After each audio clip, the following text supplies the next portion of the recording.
Bonjour à tous, vous écoutez Votre Santé, Votre Avenir, le magazine santé de VOA Afrique. À ce micro, je suis Mamadou Oumfa et Rosine Mounezero est avec moi dans ce studio pour la co-présentation. Bonjour Rosine. Bonjour Mamadou, bonjour chers auditeurs. Cette semaine, nous parlons de l'hypertension artérielle. Nous écouterons un témoignage d'un hypertendu.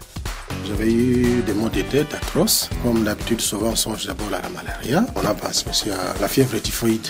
Le médecin a pensé à examiner la tension artérielle et elle était élevée à peu près à 17,10. Qualifiée de tueur silencieux, l'hypertension artérielle a la particularité de ne pas souvent présenter des symptômes. C'est pourquoi les spécialistes recommandent un dépistage systématique. Il faut faire le contrôle de la tension artérielle chaque fois qu'on se présente dans un cabinet médical pour des examens généraux, au moins une fois les 3 mois. Et pour les malades hypertendus, là c'est carrément chaque semaine à domicile ou en ambulatoire. Dans cette édition, nous vous donnons toutes les informations utiles pour prévenir l'hypertension artérielle. Ce sera après l'actualité santé. Coup d'œil sur l'actualité. L'actualité santé, c'est avec Firmin Koyaweda. Bonjour Firmin. Bonjour Rosine. Commençons par la 9e conférence internationale francophone sur le VIH et l'hépatite qui vient de se dérouler en France. Plus connue sous le nom d'AFRA-VIH, cette conférence s'est déroulée du 4 au 7 avril 2018 à Bordeaux, dans le sud-ouest de la France. Elle a rassemblé des acteurs engagés dans la lutte contre le VIH-Sida et les hépatites virales. Cette conférence survient à 2 ans de la cible 90-90-90 fixée par l'ONU-Sida. La cible 90-90-90 qui signifie que 90% de personnes vivant avec le VIH connaissent leur statut sérologique, 90% de personnes connaissant leur statut sérologique bénéficient d'un traitement et 90% des personnes recevant un traitement antirétroviral aient une charge virale durablement supprimée. Et pendant cette conférence Firmin, l'ONG Coalition Plus a lancé un appel à la démédicalisation. De quoi s'agit-il ? Oui, Rosine, la démédicalisation consiste à autoriser du personnel non médical, mais formé à effectuer certains actes biomédicaux simples, tels que le dépistage rapide du VIH et l'administration du traitement. Coalition Plus estime que la démédicalisation présente un double avantage. D'une part, elle permet de pallier à la pénurie de médecins et le manque de structures sanitaires dont souffrent certains pays. D'autre part, elle permet d'atteindre les populations exposées au risque d'infection qui, en raison des discriminations et de répression qu'elles subissent, ne se présentent pas spontanément dans les hôpitaux. Pour Coalition Plus, la démédicalisation est l'un des leviers à activer pour accélérer la riposte au sida et venir à bout de l'épidémie. Parlons encore de la 9e conférence AFRA-VIH, mais cette fois-ci pour évoquer la déclaration de certains acteurs qui dénoncent les insuffisances dans la lutte contre les hépatites. Tout à fait. Dans une déclaration publiée le 4 avril dernier, les chercheurs des ONG et des gouvernements africains ont dénoncé les insuffisances des politiques de lutte contre les hépatites B et C, des maladies qui, selon eux, représentent une urgence sanitaire mondiale. Avec près d'1,4 million de morts par an et 328 millions de personnes infectées, les hépatites B et C dépassent aujourd'hui les 3 grandes endémies, VIH, tuberculose et paludisme, tant en nombre de décès que de personnes affectées, soulignent les signataires de ce texte. Parmi eux, la prix Nobel de médecine 2008, Françoise Barré-Sinoussi, l'ONG Médecins du Monde et le ministre de la Santé de la Côte d'Ivoire et du Burkina Faso. Mais alors, Firmin, peut-on savoir ce que proposent les signataires pour inverser la tendance ? Oui, Rosine, les signataires réclament un renforcement des politiques de prévention, vaccination contre l'hépatite B, dépistage précoce des 2 hépatites pour les populations les plus affectées. Ils veulent aussi un accès aux traitements pour tous. Les traitements contre l'hépatite C doivent être accessibles sous forme de générique ou à des tarifs compatibles avec les économies des pays, estime-t-il. Il plaide pour que le traitement de l'hépatite B chronique par le tenofovir, un médicament antiviral également utilisé contre le VIH, soit disponible à des prix raisonnables et adaptés, comme pour le VIH. Les signataires demandent enfin que la lutte contre les hépatites B et C soit inscrite dans les dispositifs internationaux de financement, comme le Fonds mondial et UNITAID. Vous suivez Votre santé, votre avenir sur VOA Afrique. Terminons par cette histoire qui s'est déroulée en Russie. Une mère a refusé de faire traiter son bébé séropositif. Oui, Rosine, les médecins d'un hôpital russe ont constaté la mort d'une fillette de 4 mois à la suite d'une pneumonie, alors que sa mère séropositive refusait tous les soins pour elle et pour son bébé. Selon les premiers éléments d'une enquête ouverte le 2 avril dernier, la femme avait été diagnostiquée séropositive il y a 5 ans. Même se sachant séropositive, elle a refusé tout traitement pour son bébé car elle estime que le VIH est un mythe. Soupçonnée d'un homicide par imprudence, la jeune femme encourt jusqu'à 2 ans de prison. Un cas parmi tant d'autres qui inquiètent les autorités russes, Firmin. Exactement, Rosine. Plus de 900 000 Russes sont séropositifs et environ 90 000 personnes sont contaminées chaque année, selon les statistiques officielles. Moins de la moitié des malades suivent un traitement antirétroviral, en partie en raison du manque de médicaments, mais aussi parce que certains nient l'existence du virus.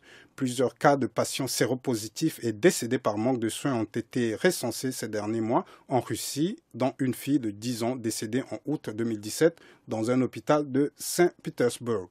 Ses parents refusaient qu'elle soit soignée. Les autorités s'inquiètent de cette tendance encouragée par des groupes très populaires sur les réseaux sociaux niant l'existence du sida. Le centre anti-sida de la région d'Omsk en Sibérie occidentale indique sur son site internet avoir gagné 3 procès contre des mères séropositives ayant refusé de faire soigner leur bébé. On ne le dira jamais assez, le VIH-Sida est loin d'être un mythe. Merci Firmin.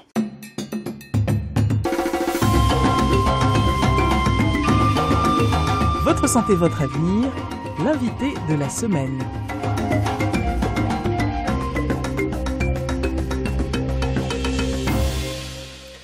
Cette semaine, nous parlons de l'hypertension artérielle. Il s'agit d'une maladie grave qui concerne environ 1 milliard de personnes dans le monde, parmi lesquelles 46% de personnes de plus de 25 ans en Afrique. L'hypertension artérielle est l'un des principaux facteurs des maladies cardiaques et des accidents vasculaires cérébraux AVC. On l'appelle aussi le tueur silencieux car la plupart des personnes souffrant d'hypertension ne ressentent aucun symptôme. Cependant, des gestes simples permettent de réduire les risques d'attraper la maladie. Pour en parler, nous recevons le docteur Wesley Lumika. Il est médecin généraliste à la clinique médicale La Brèche, CETA Béni, en République démocratique du Congo. Il est au micro de notre correspondant Erikas Mouissi. L'hypertension artérielle, c'est une des causes de consultation en médecine générale. Donc, c'est d'ailleurs la première cause de consultation en médecine générale et chez les cardiologues. C'est une des pathologies que nous appelons en médecine des tueurs silencieux parce que souvent, elle se présente chez un patient qui pense être sans problème de santé, mais qui curieusement constate avec l'examen général qu'il y a un problème d'hypertension artérielle. Voilà, il faut normalement faire le contrôle de la tension artérielle chaque fois qu'on se présente dans un cabinet médical pour des examens généraux. Il faut faire un examen de la tension artérielle. Comment on le fait? Souvent, nous le faisons à l'hôpital, un malade qui est déjà à repos depuis 10 minutes. Dans un milieu calme, on place un brassard. Donc, on utilise un appareil qu'on appelle le sphygmomanomètre. Et de là, la main gauche de préférence doit être au même niveau que le cœur. Et on va activer la machine pour essayer de prendre cette tension artérielle. Et cela doit se faire pour des patients qui ne se connaissent pas hypertendus. Au moins une fois les 3 mois, on doit faire un contrôle. Et pour les malades hypertendus, là c'est carrément chaque semaine à domicile ou en ambulatoire, il faut faire la prise de la tension artérielle. Quels sont les facteurs des comportements qui favorisent l'hypertension artérielle? Bon, l'hypertension artérielle est essentielle ou idiopathique à 90% des cas, donc la cause n'est pas connue. Mais il y a beaucoup de facteurs qui peuvent favoriser l'hypertension artérielle. Donc, ce que nous appelons des facteurs de risque de l'hypertension artérielle. Donc, il y a le tabagisme, l'obésité, le diabète sucré, la dyslipoprotéinémie, donc un problème avec les graisses au niveau de l'organisme, et le stress, l'âge aussi peut être un facteur de risque pour l'hypertension artérielle. L'une des causes les plus connues de l'hypertension artérielle, c'est la consommation excessive de sel. Certains seraient tentés de ne pas consommer du sel pour éviter cette maladie. Quelle est l'importance du sel pour les corps humains? Bon, déjà, il faut mettre une mise au point, c'est que ce n'est pas la consommation excessive du sel qui cause l'hypertension artérielle. Dans les sels, il y a le NaCl, donc le sodium, le chlorure de sodium. Alors, l'ion sodium est très important pour l'organisme, mais aussi dans la manière de survenir de l'hypertension artérielle. L'ion sodium, c'est un ion très important qui est incriminé. Mais alors, il faut juger les choses au cas par cas. Donc, on ne peut pas demander, même pour un hypertendu, dire qu'il faut arrêter avec la prise de sel. Parce que d'une manière ou d'une autre, il aura un apport en sodium par divers autres apports alimentaires. Mais si on peut être systématique, c'est que en principe, il faut limiter l'apport en sel, donc en sodium, entre 5 à 6 grammes par jour de sel. Et cela doit être réajusté au cas par cas selon que le médecin apprécie la gravité de l'hypertension artérielle chez un patient. Donc on ne peut pas dire que le fait de prendre les sels prédispose à faire l'hypertension artérielle. Y a-t-il des signes qui permettent de reconnaître l'hypertension artérielle? Comme je vous l'ai dit au début, l'hypertension artérielle en médecine, nous l'appelons un tueur silencieux. Donc souvent, le patient n'a pas de signes cliniques qui va le pousser à venir à l'hôpital. Mais dans des rares cas, on peut avoir des maux de tête. Le matin, vous réveillez avec des maux de tête, des vertiges, des bourdonnements d'oreilles, la sensation de soif, fatigabilité, ainsi de suite. Donc ce sont beaucoup des éléments, des signes cliniques qui peuvent pousser le patient à venir à l'hôpital pensant que c'est un autre problème. Et c'est à l'hôpital qu'on va asseoir les diagnostics de l'hypertension artérielle. Quelles sont les conséquences de l'hypertension artérielle? Il y a plusieurs. Là, ce sont des conséquences comme les accidents vasculaires cérébraux. À part ça, nous avons l'édème aigu du poumon, nous avons l'infarctus du myocarde qui peut arriver chez un patient avec hypertension artérielle mal soignée ou méconnue. Nous avons des neuropathies comme la rétinopathie hypertensive, donc des répercussions de cette maladie sur la rétine, donc par rapport à la vision. Et même des problèmes nerveux peuvent survenir à long terme à cause de l'hypertension artérielle.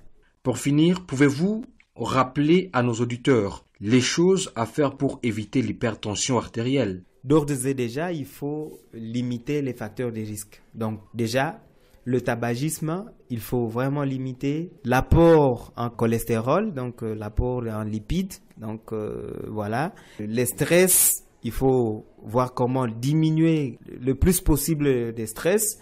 Et il faut aussi faire le sport. Donc essayer d'éviter les facteurs favorisants ou les facteurs des risques. Diminuer, limiter l'apport de l'alcool par exemple, parce que c'est parmi aussi les facteurs de risque. Et cela vous prédispose à éviter. Donc cela vous met dans une situation qui vous fera éviter la survenue de l'hypertension artérielle.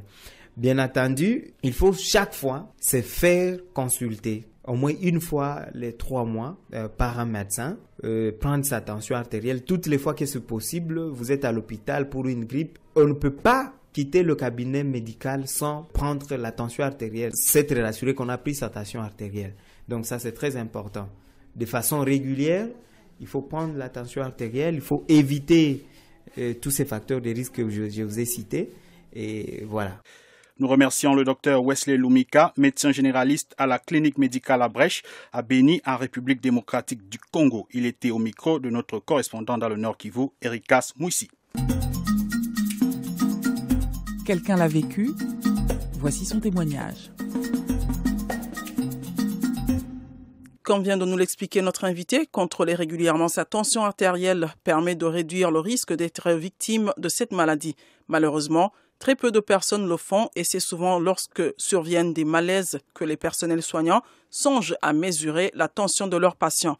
C'est ce qui est arrivé à Jacques Mbongo, 68 ans, habitant de la ville de Lubumbashi en RDC. En 2006, après avoir souffert de maux de tête, il a cru qu'il était malade de paludisme. Ce n'est que plus tard qu'il apprenait qu'il était hypertendu. Voici son histoire racontée à notre correspondante Gabrielle Nina. Quand et comment avez-vous appris que vous souffrez d'hypertension artérielle? Bon, cela remonte aux années 2006. J'avais eu des maux de tête atroces. Comme d'habitude, souvent on songe d'abord à la malaria. Et puis, par rapport à la malaria, on a pensé aussi à la fièvre typhoïde. Alors, quand je suis allé au dispensaire, on m'a donné des produits contre la malaria, mais ça n'a pas changé. Et puis alors, le médecin a pensé à examiner ma tension artérielle et elle était élevée. À cette époque-là, j'étais à peu près à 17-10. Et quels sont les signes et les manifestations qui vous ont alerté ou qui provoquent encore des désagréments pour votre santé? Bon, pour le moment, d'abord, c'est le mal de tête. Et ensuite, l'essoufflement. L'essoufflement, bon, parfois, s'accompagne d'un moment d'oreille, surtout d'un seul côté. Et donc, quand je remarque ça, j'examine ma tension et très souvent, je trouve que la tension est élevée. Alors, à ce moment-là, je commence une cure. Et vous a-t-on expliqué les raisons qui vous ont conduit à cette maladie? Non, on ne m'a pas expliqué. On m'a dit que c'était une hypertension. Bon, après, on m'a donné des conseils. Ce qu'on m'a conseillé de ne pas prendre. Essentiellement, le sel. Mais il dit aussi parfois, bon, faut marcher un peu, etc., faire un peu d'exercice physique. Et vous, personnellement, est-ce que vous connaissez la cause de cette maladie? Non, personnellement, je ne sais pas. Je contrôle mon alimentation. J'essaie de prendre le moins de sel possible, mais ça vient toujours. Je pense peut-être que c'est l'âge aussi, parce qu'on se constate que beaucoup d'hypertendus sont d'un certain âge. Et vous croyez que c'est votre âge qui est la cause de cette maladie? Oui, je le pense bien, parce que malgré les régimes, malgré les soins, c'est récurrent. Alors je crois qu'avec l'âge, ça vient.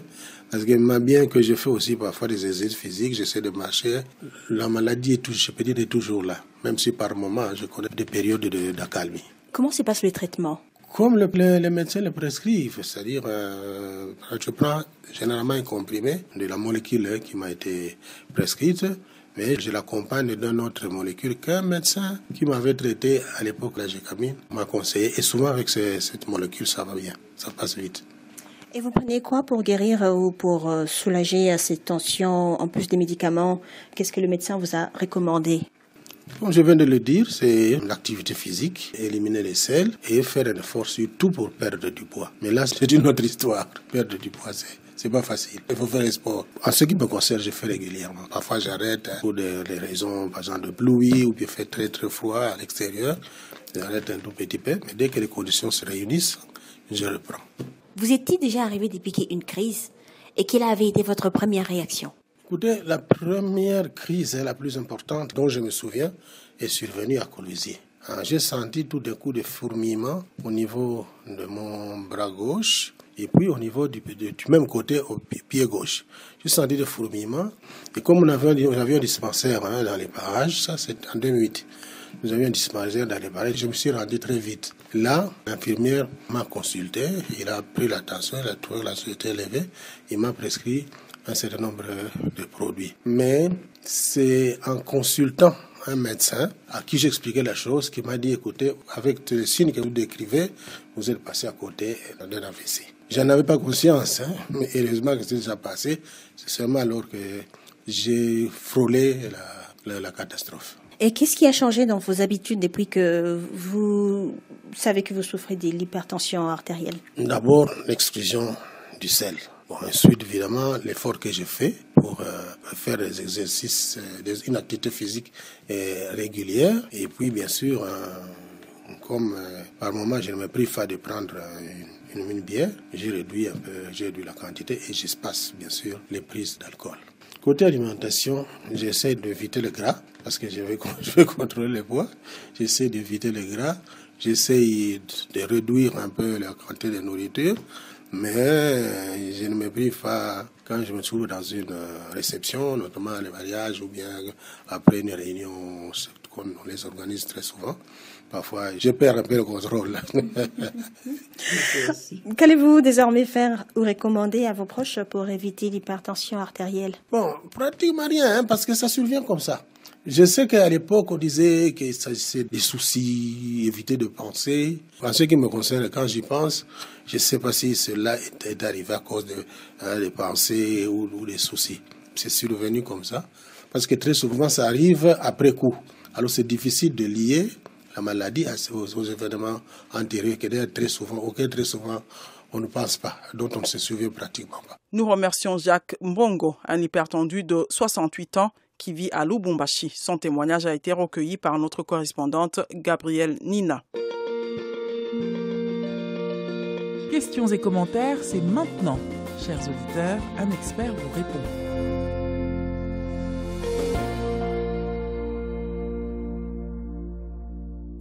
Voici le moment, chers auditeurs, où nous vous donnons la parole pour poser vos problèmes de santé. Notre consultant, le docteur Aman Genkap, a répondu à vos questions. Le docteur Genkap est médecin urgentiste et praticien au centre hospitalier universitaire de Soissons en France. Bonjour docteur, moi c'est M. David Delangana, je suis à Kinshasa. Docteur, je voulais savoir comment est-ce que le jeune garçon de moins de 40 ans actuellement commence à souffrir de la prostate. Ce que je peux répondre à David par rapport à cette question, c'est que la prostate est une glande du système reproducteur masculin qui participe à la fabrication d'un liquide qui sera dans la constitution du sperme. Malheureusement, la question de David n'est pas suffisamment précise parce que lorsqu'il me parle d'un jeune garçon de 40 ans qui souffre la prostate, je voudrais savoir de quelle souffrance il parle. On peut souffrir d'une infection prostatique à tout âge. C'est comme ça qu'on a des personnes, même jeunes, qui font des prostatites aiguës. Par contre, en ce qui concerne les pathologies tumorales de la prostate, très souvent, ces pathologies-là apparaissent après l'âge de 50 ans, bien que on peut retrouver des personnes plus jeunes qui auront une tumeur de la prostate. Mais en général, c'est après 50 ans, voire même 55 ans.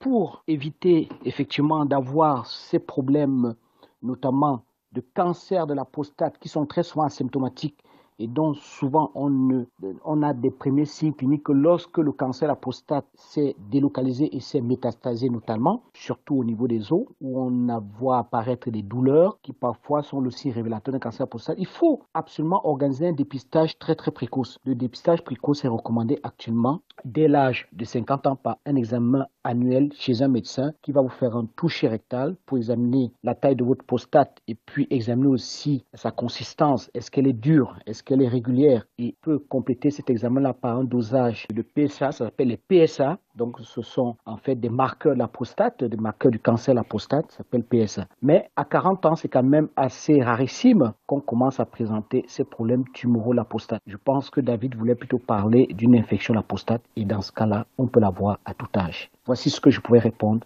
à David par rapport à sa question. Bonjour docteur, je suis monsieur Panzou. Je crois que j'ai des problèmes avec mes nerfs, surtout quand je lis un livre pendant longtemps. Je commence à avoir de mal de tête et surtout autour du cou. Comment expliquer ça?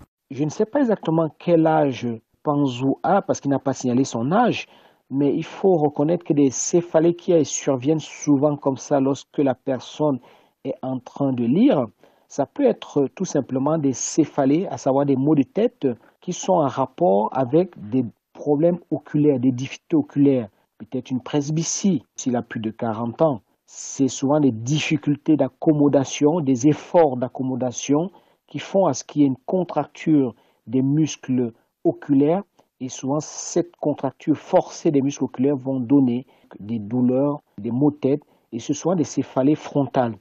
Si c'est pas le cas, il faudrait rechercher notre cause. On sait que les céphalées de tension sont le type de céphalée primitive le plus courant dans la population. Mais avant de retenir le diagnostic de céphalée de tension, il faudrait bien évidemment éliminer d'autres causes, comme des céphalées migraineuses. Et il y a aussi des allergies vasculaires de la face qui peuvent aussi être parfois assez invalidants. C'est pour ça que, une nouvelle fois, je vais recommander de pouvoir consulter un médecin pour pouvoir faire la part des choses, le diagnostic précis de ces types de céphalées. Et je pense que de nos jours, en 2017, lorsqu'on souffre de céphalées comme le signale Panzou, c'est très important de faire une imagerie cérébrale, un scanner cérébral ou une IRM cérébrale pour s'assurer qu'il n'y a pas une autre cause un peu plus importante à l'origine de ces céphalées-là, comme parfois, tout simplement, une malformation artério-veineuse vasculaire intracérébrale qui peut exister et que l'on ignore. là, on serait dans une situation un peu plus préoccupante. C'est pour ça qu'il faut faire la part exacte de la cause de ces céphalées par une consultation médicale qui va peut-être déboucher vers la réalisation d'une imagerie cérébrale à visée diagnostique. Votre santé, votre avenir, un magazine sur votre bien-être. Vous avez des questions sur votre santé, vous voulez prévenir vos maladies, les soigner à temps. Quelle alimentation adopter pour une vie saine? Comment bénéficier des programmes initiés par vos gouvernements ou des ONG dans vos pays? Suivez votre santé, votre avenir sur VOA Afrique avec Rosine Mounezero et Mohamedou Oumfa, samedi à 8h30, temps universel. Votre santé, c'est votre avenir. Je suis malade, docteur. Je souffre de la sinusite. Que dois-je faire pour guérir? Ce que je peux répondre à cet auditeur, c'est que dans un premier temps, les sinus sont des cavités osseuses qui sont situées au niveau des os du visage et notamment à l'arrière des fosses nasales et qui communiquent d'ailleurs avec ces fosses nasales-là. La sinusite va être l'inflammation, l'infection de la muqueuse de ces cavités osseuses, en tout cas de la muqueuse des sinus. Très souvent, ce sont les sinus maxillaires et le sinus frontal qui vont très souvent être touchés par une infection qui peut être virale, une infection qui peut être bactérienne. Les causes de ces sinusites sont souvent, en dehors de ces causes virales et bactériennes, des causes également allergiques. Le fait d'être prédisposé à des rhinites allergiques vont être le facteur de risque de sinusite. On a aussi des problèmes de déviation de la cloison nasale, on a aussi des problèmes d'infection dentaire, d'abcès dentaire. Et des personnes qui font régulièrement des rhinopharyngites sont souvent exposées à faire des sinusites. Pour cet auditeur qui voudrait savoir comment se débarrasser de sa sinusite, moi je lui conseille deux choses. La première chose, c'est que cet auditeur doit consulter un médecin pour que le médecin puisse faire un diagnostic précis de ces sinusite-là et des causes de cette sinusite-là pour mettre en place un traitement adéquat. Mais dans l'attente, je peux déjà le rassurer en lui faisant comprendre que près de 75% des sinusites, notamment des sinusites virales, vont guérir toute seule au bout de quelques semaines, mais cet auditeur peut aussi accélérer la guérison de sa sinusite en faisant des lavages de nez fréquents, qu'il lave fréquemment son nez avec du sérum physiologique tout simplement, et en faisant des inhalations par des vapeurs d'eau salée, à savoir qu'il met peu de sel dans de l'eau qu'il va chauffer et il va essayer d'inhaler dans cette eau salée-là et ça permet de bien soulager la sinusite en bien dégageant les fosses nasales et ça permet d'accélérer la guérison du moins de la sinusite. Voilà ce que je pourrais répondre à cet auditeur par rapport à la sinusite qui le fait souffrir et dont il voudrait s'en débarrasser. Si vous avez des questions ou des commentaires, contactez-nous sur la page Facebook de VOA Afrique. Par ailleurs, vous pouvez regarder la version télé de ce programme qui sera diffusée sur cette page Facebook, sur le site web de VOA Afrique, voaafrique.com et sur nos télévisions partenaires.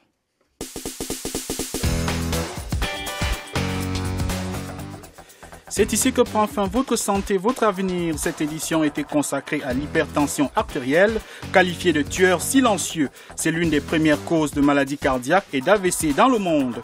Pour en parler, nous avons reçu comme invité le docteur Wesley Lumika, médecin généraliste à la clinique médicale La Brèche à Béni, en République démocratique du Congo.